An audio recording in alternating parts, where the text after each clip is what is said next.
morning students. Now today we will start with the topic of stomach. In continuation we will discuss the blood supply and the venous drainage of the stomach. Please concentrate on this diagram. The stomach receives its blood supply through the celiac trunk. Now when we saw the peritoneum, we saw the development. The development of stomach comes through foregut, and the artery of foregut is the celiac trunk. So the celiac trunk, which is the first branch of abdominal aorta, which comes down, okay. Now that is the artery which gives the blood supply to the stomach in whole, okay. So there are major three branches which are coming out from the celiac trunk which supply the complete stomach. Now let's come down here. This is the abdominal aorta. This is the celiac trunk. Celiac trunk comes down, comes out as a small stubble. It's around 1 to 1.5 centimeters in diameter. Okay. It gives off three main branches. The first branch is the left gastric artery. The left gastric artery curves around and supplies the lesser curvature of the stomach. It is present in the lesser omentum. It is present in the two layers of the lesser omentum. From here, the lesser curvature, we have the attachment of lesser omentum. So, left gastric artery, the first branch of the celiac trunk, lies in between the two layers of the lesser omentum, and it lies in the accommodation of the lesser curvature of the stomach. The next major branch that comes out, that we have seen yesterday also in the stomach bed, is the splenic artery. See, rest of the arteries we have made straight. Rest of the arteries we have drawn straight. Splenic artery we have drawn tortuous. So you have to draw it tortuous. We explained why it was tortuous. Okay.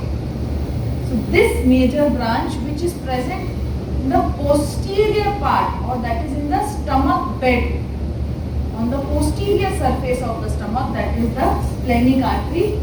It enters the spleen at the hilum of the spleen. Okay. Therefore, with the splenic artery, you need to show the spleen, because the splenic artery is the one which enters into the spleen. From the splenic artery, you have some 5 to 6 short gastric vessels. Short gastric vessels. From the splenic artery, we have some few 5 to 6 short gastric arteries. These short gastric arteries are the ones which supply the upper part of the body and some part of the fundus. The next branch that is given from the splenic artery is the left gastroepiploic artery. This branch, which is related to the greater curvature of the stomach. This is the greater curvature of the stomach. So, the artery, which is a branch of splenic artery, which is given down, which is in relation to the greater curvature of stomach, is the left gastroepiploic artery. Left gastroepiploic artery will meet its counterpart, right gastroepiploic artery. This right gastroepiploic artery is a branch of gastroduodenal artery. Gastroduodenal artery.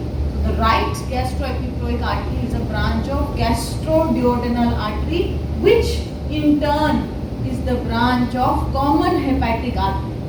Common hepatic artery. So now we finished with the two arteries which are present on the left hand side. One was the left gastric, the other was the splenic. Now let's come down to the right side, that is the right branch of the celiac trunk. From the right branch, there is a branch which is given out, which is called as the common hepatic artery. From this common hepatic artery, once the gastroduodenal artery is given out, what remains is the hepatic artery. What remains is the hepatic artery. From the hepatic artery, we get what is called as the right gastric artery. So this curved artery, which is coming out of the hepatic artery, is the one which will anastomose with the counterpart left gastric. Now remember, left gastric is the direct branch of celiac trunk, whereas the right gastric is not a direct tributary or the branch of celiac trunk. It is a branch coming out from either hepatic artery. In some books it is mentioned as common hepatic artery. Okay. So three major branches of celiac trunk.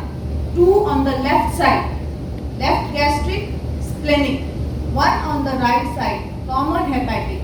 From common hepatic, you get the gastroduodenal artery. From the gastroduodenal, you get the right gastroepiploic.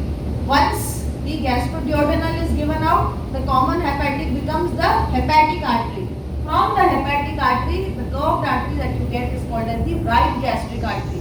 The right gastric will anastomose with the counter left gastric. Similarly here, the right gastroepiploic will meet the left gastroepiploic.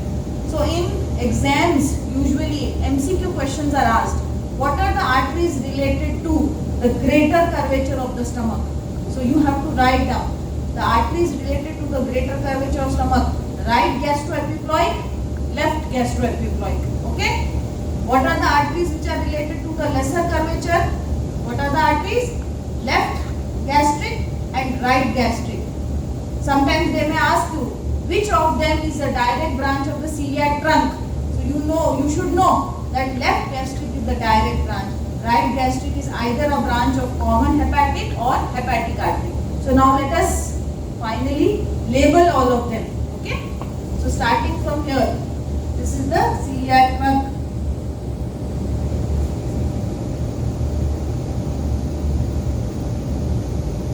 This is left gastric.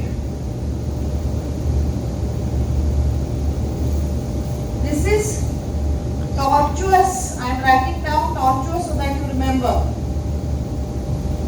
Tortuous splenic artery. The tortuous splenic artery will go into spleen. Splenic artery gives down a branch, left gastroepiploic.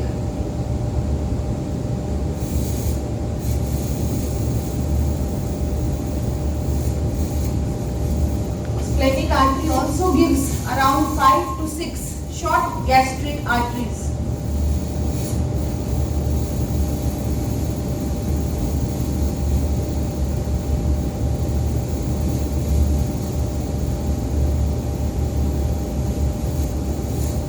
So we finished with the two, left gastric and splenic. Now coming down to this.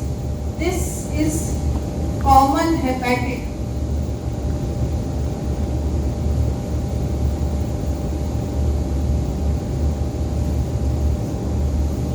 From common hepatic, this is gastroduodenal.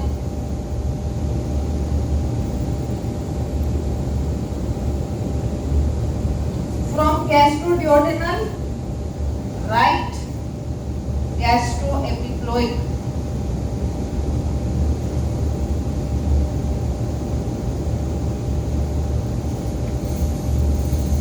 From after the gastroduodenal is given out, this is hepatic.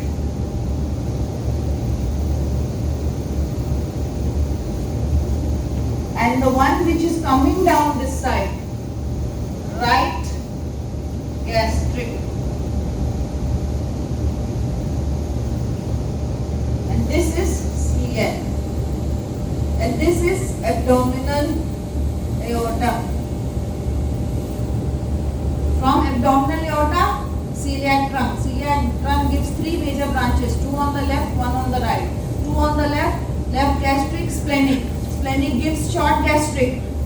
Down below it gives left gastroepiploic. Left gastroepiploic meets the right gastroepiploic, which in turn is a branch of gastroduodenal, which in turn is a branch of common hepatic. From the common hepatic, after gastroduodenal is given out, the artery which remains is hepatic. Hepatic. From the hepatic, this curved artery that you are getting, which is on the lesser curvature, right gastric. The right gastric meets the left gastric. This is the anastomotic channel. So remember the question that comes. What are the arteries present on the lesser curvature of stomach? What are the arteries present on the greater curvature of stomach? Okay. So with this we finish with the arterial supply of the stomach. Remember students, arterial supply of the stomach is very important, often asked in exams separately also. Stomach can come as a long question, blood supply of stomach can come as a short note also. Now let's come down to the venous drainage. The venous drainage of the stomach. Now remember, in the GIT, the main artery that drains the GIT is the portal vein. The portal vein is the one which receives around 80% of the blood, which is containing the nutrition which are absorbed from the GIT. Hence it is deoxygenated also, but full of nutrition, and this blood goes to the liver for metabolism. So the main vein of GIT is the portal vein. So everything from here will be drained into the portal vein. So this large trunk that you can see is nothing but that of portal vein. The portal vein is formed by the union of splenic and superior mesenteric. So it is something like this: splenic, superior mesenteric, they join to form what is called as the portal vein. So this will be the portal vein, this will be the splenic, and this will be the superior mesenteric vein. They both join to form portal vein. So similarly, concentrate on this diagram. This is the superior mesenteric. This is the splenic. So splenic is somewhat same like which is following the splenic artery. So splenic vein. Now in the splenic vein, this vein which merges is the inferior mesenteric vein. The inferior mesenteric vein. These two veins are same as the name of the artery suggests. The left gastroepiploic vein, the right gastroepiploic vein. The right one directly drains into the superior mesenteric vein. The left drains into the splenic vein. Okay, and the inferior mesenteric vein. So let's start labeling them.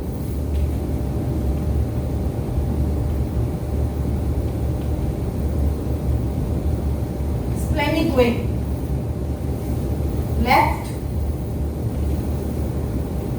gastroepiploic vein.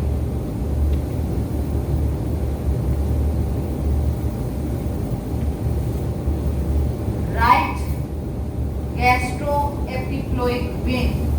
This large vein which is draining into the splenic vein is inferior mesenteric vein. Inferior mesenteric vein draining into the splenic vein. The left gastroepiploic draining into the splenic vein. The right gastroepiploic draining into the superior mesenteric vein. This is superior mesenteric vein. Both of them unite, superior and splenic. The large artery which is formed is portal vein. Very important. Portal vein. From below superior mesenteric, from behind the stomach splenic. Both of them meet. Remember this diagram. Superior mesenteric, splenic. They form portal vein. Behind the neck of the pancreas. That is the situation of formation of portal vein. Behind the neck of pancreas. When we will do pancreas, at that time you will remember the diagram. Okay? The left gastric and the right gastric both drain into the portal vein directly. Now, there is a small vein which is present anterior to the pylorus of the stomach, the pyloric part of the stomach. Now, this is called as the pre-pyloric vein of Mayo.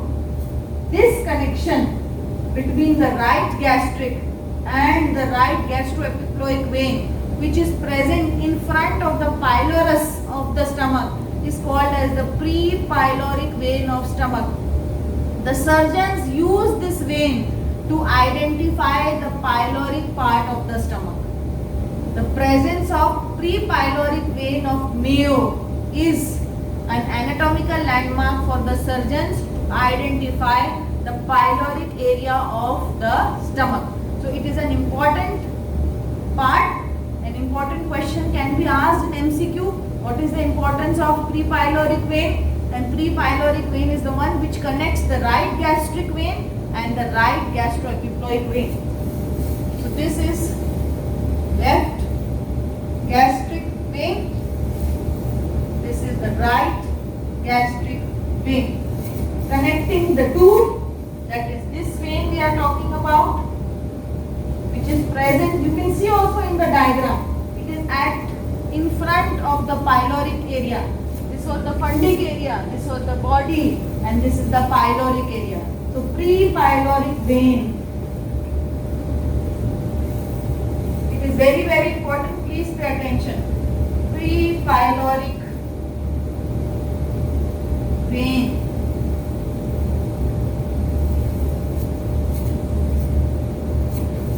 Of Mayo.